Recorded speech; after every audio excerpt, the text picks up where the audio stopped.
नमस्कार दोस्तों, आप सभी का स्वागत है एक बार फिर से मेरे इस वीडियो सेशन में, जिसमें आज हम क्या करने वाले हैं। केंद्र राज्य संबंधों के इससे पहले हम विधायी संबंधों का अध्ययन कर चुके हैं और आज हम उसके प्रशासनिक संबंधों का अध्ययन करेंगे कि केंद्र और राज्य आपस में कैसे प्रशासनिक संबंध एंजॉय करते हैं। ठीक है, सबसे पहले क्या है, केंद्र और राज्य संबंधों को कैसे 3 भागों में बांट लिया गया है। कौन कौन से, थोड़ा सा ब्रीफ ले लेते हैं अपन। जैसे विधायी संबंधों का वर्णन मिलता है भाग 11 245 से 255 तक। इसके बाद प्रशासनिक संबंध वही भाग 11 में आते हैं, किंतु ये कहां से 255 के बाद वहां खत्म होता है। 255 यहाँ 256 से 263 के बीच में। इसके बाद आते हैं वित्तीय संबंध, जो कौन से आते हैं नेक्स्ट भाग 12 में आ जाते हैं और 268 से 293 तक इनका वर्णन है। तो अभी हम पिछले वीडियो में विधायी संबंधों को अध्ययन कर चुके हैं, देख चुके हैं। अब हम इस वीडियो में देखेंगे प्रशासन, केंद्र और राज्य के बीच में किस प्रकार के प्रशासनिक संबंध स्थापित किए गए हैं भारतीय संविधान के द्वारा। तो केंद्र और राज्य के बीच प्रशासनिक संबंध कहाँ आते हैं, भाग 11 के अनुच्छेद 256 से 263 के अंदर। ठीक है, अब इस संघीय व्यवस्था में जो भारतीय संविधान ने प्रोवाइड की है भारत के लिए, उसमें केंद्र और राज्य हमने देख लिया कि कैसे विधायी संबंध एंजॉय कर रहे होते हैं आपस में, वो हम देख चुके हैं। आज हम देखेंगे कि उनके बीच में कैसे प्रशासनिक संबंध है, मतलब एग्जीक्यूटिव रिलेशन, वो विधायन से रिलेटेड थे कि कैसे लॉ फॉर्मेट होंगे, किसको लोग कहाँ पर नियम बनाने की शक्ति है, ये बताया गया था विधायी संबंधों में। और यहाँ पे क्या बताया गया है, यहाँ पे बताया गया है कि वो जो नियम बनाए गए हैं उन्हें फॉलो कराने की पावर किसके पास है, कौन उन्हें इम्प्लीमेंट करना सुनिश्चित करेगा। ठीक है, तो इन संबंधों को हमने 256 से 263 के अंतर्गत जो आते हैं उन्हें हमने डिवाइड किया है 11 सेक्टर्स में। हम केंद्र और राज्यों के बीच प्रशासनिक संबंधों को हम यहाँ 11 बिंदुओं के अंतर्गत उनका अध्ययन करने वाले हैं। तो सबसे पहला बिंदु आता है कार्यकारी शक्तियों का बंटवारा।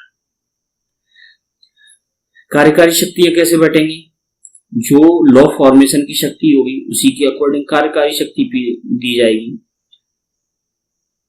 जैसे कि कोई एक स्ट्रक्चर रहती है एक सामान्य सी, तो उसमें जो किसी चीज के बारे में नियम बना सकेगा तो सबसे पहले उसे फॉलो करने की जिम्मेदारी भी वही बियर करेगा।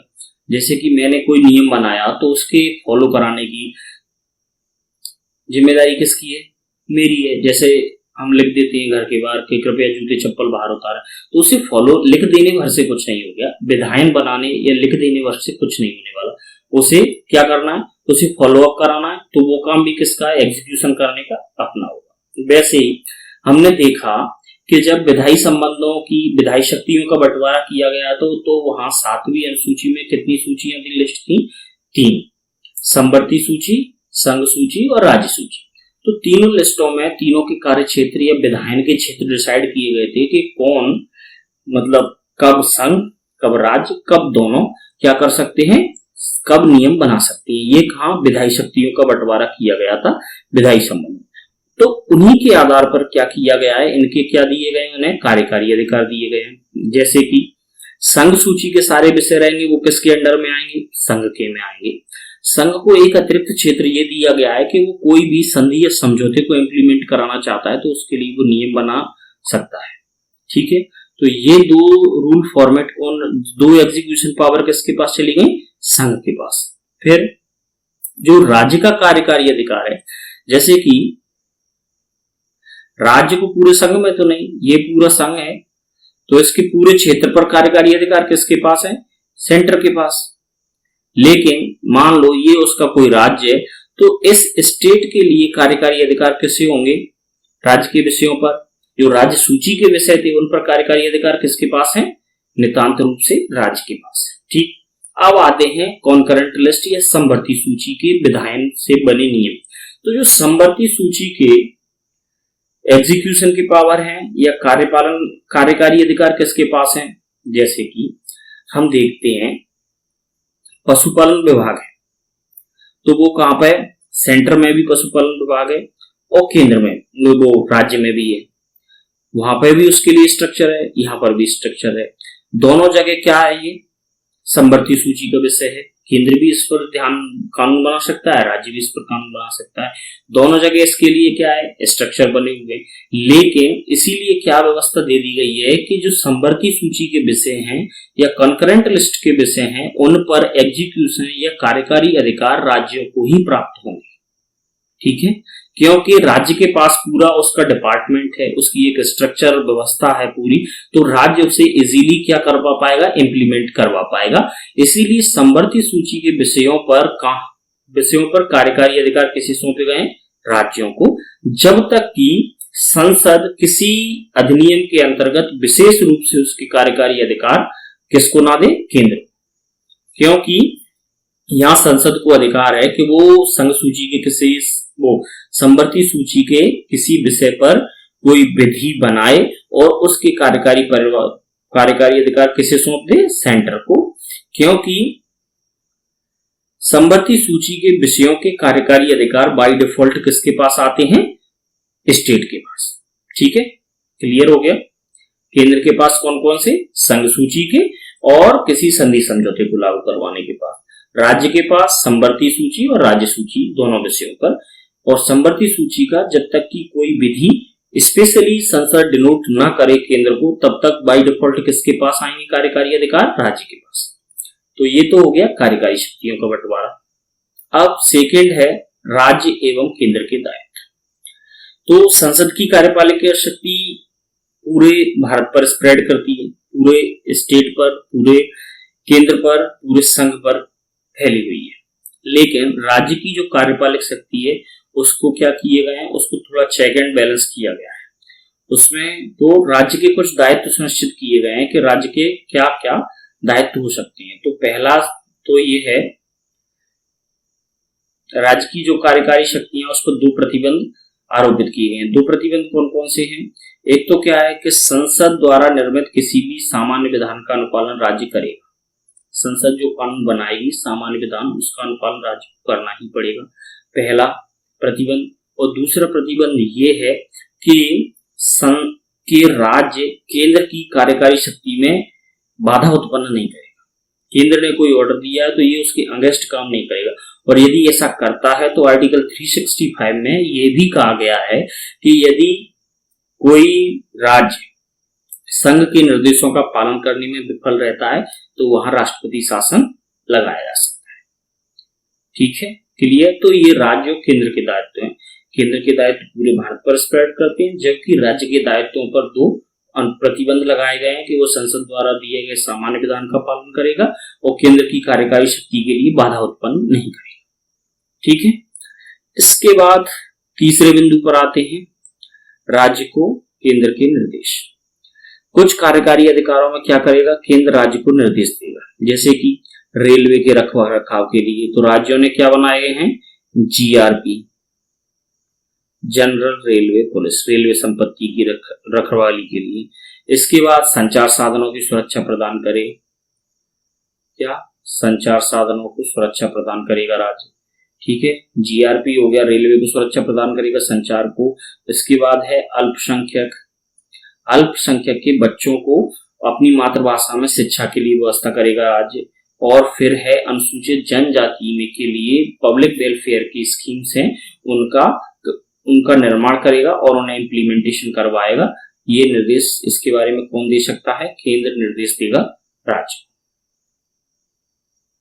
इसके बाद है दायित्व हो गए, निर्देश हो गए, राज्य को केंद्र के निर्देश हो गए। अब है कार्यों का पारस्परिक प्रतिनिधित्व कि किस काम का कौन पारस्परिक प्रतिनिधित्व एक दूसरे को सौंपेंगे, वो कैसा है। तो कार्यों के पारस्परिक प्रतिनिधित्व में क्या है कि राष्ट्रपति राज्य की सहमति से संघ सूची के क्या किया, प्रेसिडेंट किससे मिलेगा, स्टेट की सहमति से संघ के कार्यकारी काम से सौंप देगा स्टेट को। ठीक है, और कभी कभी यहाँ पे कौन सा है, गवर्नर है, यहाँ पे राष्ट्रपति था। तो ये सेंटर की राष्ट्रपति ने क्या किया, स्टेट की सहमति ली और केंद्र का काम स्टेट को सौंप दिया। कभी कभी क्या करेगा, गवर्नर करेगा, केंद्र किससे सहमति लेगा और फिर केंद्र के काम को स्टेट में इंप्लाई कराएगा। मतलब चाहे तो राष्ट्रपति राज्य की सहमति से काम सौंप दे, ठीक है। और दूसरा क्या है, गवर्नर क्या करेगा,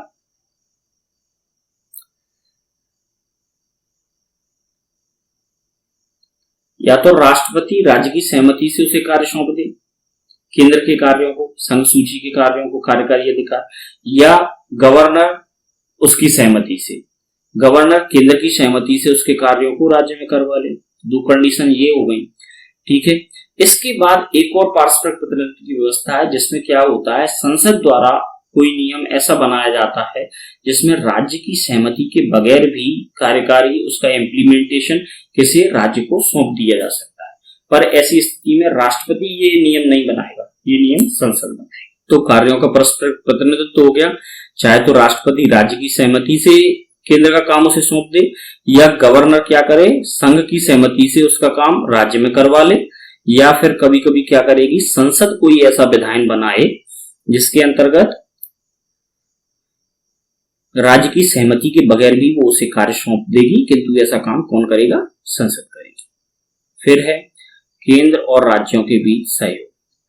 सहयोग ये है कि एक तो क्या करता है राज्य, संसद क्या करती है, अंतरराज्यीय या नदी जल बंटवारे को विवाद रहता है उसके लिए न्यायाधिकरण की स्थापना कर सकती है। उसके लिए डायरेक्ट अधिकार किसको प्राप्त है, संसद को, ना कि कोई राज्य इस बंटवारे को लेकर सीधा कोर्ट जाएगा, ठीक है। कोर्ट जाने के लिए अलग लीगल मसले हो सकते हैं, लेकिन सीधे बंटवारे के लिए वहां जाते हुए क्या करेगी, संसद उसके लिए एक न्यायाधिकरण बनाएगी। इसके अलावा क्या है, संघ और राज्य के बीच जो कॉमन फैक्टर्स हैं उन पर विचार विमर्श करने के लिए क्या किया जाता है, अंतरराज्यीय परिषद बनाई जा सकती है। पहली 1991 में बनाई गई थी, तो अंतरराज्यीय परिषद का गठन करवा सकते हैं आपसी सहयोग के लिए। और नदी जल विवाद न्यायाधिकरण हो गया, ठीक है। इसके बाद क्या है, व्यापार और वाणिज्य की सुगमता के लिए क्या है, उसके लिए प्राधिकरण का गठन कर सकता है, संसद गठन कर सकती है। और इसके बाद केंद्र के लोक अभियोजनों, रिकॉर्ड जो रहते हैं, रिकॉर्ड, नियम, अधिनियम, इनको क्या है पूरे भारत में साख या कहें विश्वास प्रदान किया गया है। तो ये केंद्र और राज्यों के बीच में क्या हो गए, सहयोग। ऐसा नहीं है कि एमपी में कोई रूल है और उसके संबंध में कोई डिक्री या आदेश दिया गया है एमपी द्वारा तो यूपी में मान्य ना हो, उसे वहां से भी लाया जाएगा। लेकिन क्रिमिनल प्रोसीजर अलग अलग हो सकती है, सिविल मामलों में सब में एक रूपता रखी गई है, ठीक है। इसके बाद केंद्र राज्यों के बीच सहयोग हो गए। फिर है अखिल भारतीय सेवाएं। अखिल भारतीय सेवाएं कौन कौन सी हैं, तीन हैं, आईएएस, आईपीएस और आईएफएस। आईएएस आईपीएस 1947 में बन गई थी, आईएफएस 1966 में बनी थी। राज्यसभा यदि किसी सेवा को अखिल भारतीय सेवा में लाना चाहती है तो वो 2/3 बहुमत से क्या करेगी, प्रस्ताव पारित करेगी, तो किसी भी सेवा को अखिल भारतीय सेवा में कन्वर्ट किया जाएगा। चूंकि हम यहाँ देखें कि हम संघीय व्यवस्था फॉलो कर रहे हैं, तो संघीय व्यवस्था में केंद्र द्वारा लोगों को चयन करना और राज्यों में काम के लिए भेजना, तो ये संघीय व्यवस्था के खिलाफ है ना। कहाँ तो हम क्या कह रहे हैं कि दो पैरेलल गवर्नमेंट बनाएंगे, दोनों में शक्तियों को विभाजन रहेगा, दोनों अपने अपने क्षेत्र में काम करेंगे, तो फिर तुम यहाँ से कोई चीजें चुन के केंद्र से स्टेट में क्यों भेज रहे हैं उन्हें रेगुलेट करने के लिए, ये तो संघीय व्यवस्था का उल्लंघन हुआ ना। तो इसके पक्ष में क्या तर्क दिए जाते हैं वो देखें यहाँ। इनसे प्रशासनिक उत्कृष्टता बनी रहती है, प्रशासनिक एकीकरण रहता है, पूरे प्रशासनिक मॉडल में पूरे इंडिया में यूनिफॉर्मिटी आती है, केंद्र और राज्यों के सामूहिक हितों के संबंध में क्या है टकराव पैदा नहीं होते इससे। ऐसे इनके पक्ष में दलीलें दी जाती हैं अखिल भारतीय सेवा, ठीक है। लोक सेवा आयोग। तो लोक सेवा आयोग, राज्य लोक सेवा आयोग के अध्यक्ष उपाध्यक्ष की नियुक्ति कौन करेगा, राज्यपाल करेगा। किंतु उन्हें पदच्युत करना है तब ऐसा कौन कर सकता है, राष्ट्रपति करेगा। संयुक्त लोक सेवा आयोग का गठन कौन करता है, संसद द्वारा किया जाता है, वो भी क्या है 2 या अधिक राज्यों की के अनुरोध पर संसद इसका निर्माण करेगी। किंतु इसके लिए अध्यक्ष उपाध्यक्ष सारी चीजों की नियुक्ति और पदमुक्ति किसके हाथ रहेगी, राष्ट्रपति की, संयुक्त लोक सेवा आयोग के मामले में, ठीक है। इसके बाद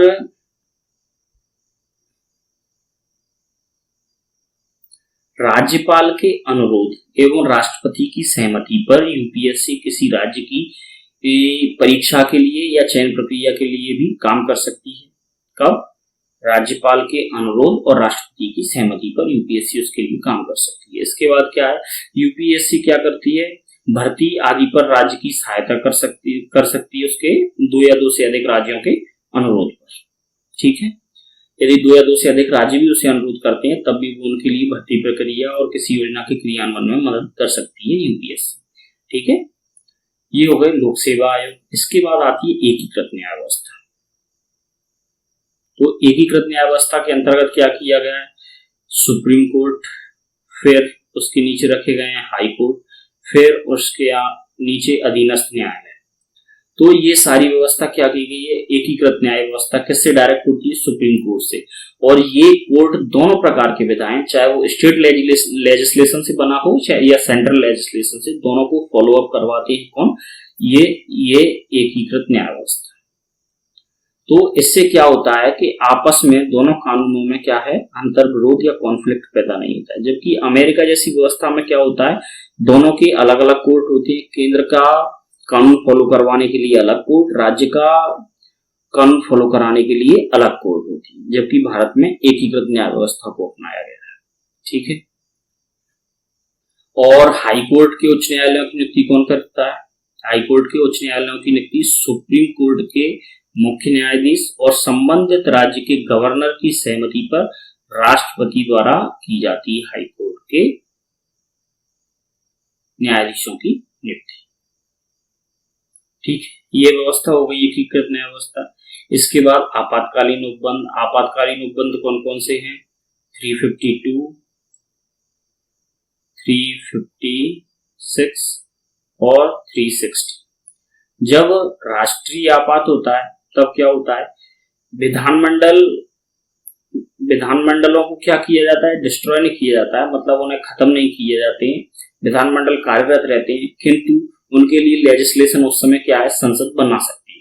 ठीक है, संसद के पास अधिकार व्यापक चले जाते हैं। इसके बाद जब राष्ट्रपति शासन लगता है, राज्यों में राष्ट्रपति शासन, तब क्या होता है, राज्य की विधायिका भंग कर दी जाती है। राज्य के लिए पूरी तरह कानून बनाने की शक्तियां किसे प्राप्त हो जाती हैं, केंद्र को प्राप्त होती है, और संसद ही राज्य विधानमंडल की तरह विधायन करती है। ठीक, और 360 में क्या होता है, जब भी वित्तीय आपात की स्थिति पैदा होगी तब विधायन की जो वित्तीय विधेयक जितने भी राज्य के होंगे वे सारे के सारे कहां चले जाएंगे, संसद को दे दिए जाएंगे। संसद में पहुंच जाएंगे, राष्ट्रपति उन पर विचार करेगा, उसके बाद उन्हें इंप्लीमेंट किया जाएगा, और पैसे को या व्यय को कंट्रोल करने के लिए जो भी मेजर्स लिए जाएंगे वो सारे के सारे केंद्र ले सकता है राज्यों में। ठीक है, वित्तीय आपात के समय। इसके बाद कुछ अन्य उपबंध हैं। तो अन्य उपबंध ये है कि 355 है, वो केंद्र पर 2 जिम्मेदारियां भी डालता है। वो कहता है कि राज्य में जब भी सशस्त्र विद्रोह या बाह्य आक्रमण की स्थिति बनेगी राज्य पर, तब केंद्र उसकी रक्षा करेगा। ठीक है, और केंद्र यह भी सुनिश्चित करेगा कि सभी राज्यों की व्यवस्था कैसे चल रही है, संविधान के अनुरूप चल रही है। ये 2 लायबिलिटीज किसके ऊपर डाल दी जाती हैं, अन्य उपबंधों के अंतर्गत केंद्र पर, अनुच्छेद 355 के तहत। और केंद्र क्या करता है, राज्यों में राज्यपाल की नियुक्ति करता है, और राज्यों का जो निर्वाचन आयोग है, निर्वाचन आयुक्त होते हैं, उसकी नियुक्ति राज्यपाल द्वारा की जा सकती है, लेकिन उसकी पदोन्नति वगैरह किसके हाथ में होती है, राष्ट्रपति के हाथ में होती है। इसके अलावा ये अन्य उपबंध हो गए, सारी चीजें हो गई। इसके बाद कुछ संवैधानिक युक्तियां हैं कि संविधान के इतर चीजें, कुछ व्यवस्थाएं ऐसी हैं जो केंद्र और राज्य के बीच में क्या है, प्रशासनिक सुविधा या प्रशासनिक एकीकरण का काम करती है, ताकि दोनों के बीच में विदाउट एनी कॉन्फ्लिक्ट काम किया जा सके और दोनों एक दूसरे के विरोधी की तरह काम न करते हुए दोनों एक सिंक्रोनाइजेशन में काम कर सके। इसके लिए कौन कौन सी चीजें बनाई गई हैं, तो अभी वर्तमान में जैसे हम देखते हैं क्या, संवैधानिक युक्तियों में तो हम देखेंगे नीति आयोग। नीति आयोग, इसमें सभी लोग शामिल हैं, केंद्र भी राज्य भी, नीति आयोग। इसके बाद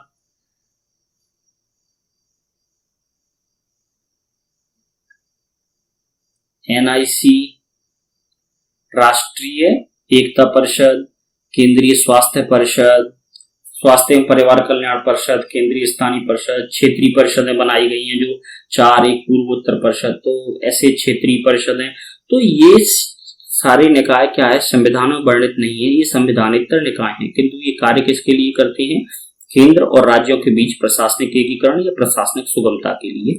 तो ये अतिरिक्त इकाइयां हैं। इसके अलावा कुछ ऐसी चीजें भी हैं जिनका क्या है, वार्षिक रूप से या समय समय पर सम्मेलन आयोजित किए जाते हैं ताकि केंद्र और राज्य सिंक्रोनाइजेशन में काम कर सके। तो कौन से, देखो सीएमओ के सम्मेलन होते हैं, राज्यपालों के सम्मेलन होते हैं, वार्षिक रूप से राज्यपालों के सम्मेलन होते हैं, और कैबिनेट सचिवों के सम्मेलन होते हैं, ठीक है, मुख्य न्यायाधीशों के सम्मेलन होते हैं, ठीक है।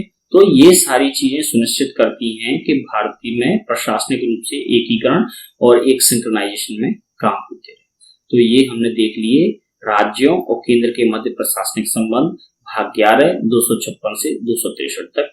मिलते हैं नेक्स्ट वीडियो में विधायी संबंधों के साथ। Thank you very much.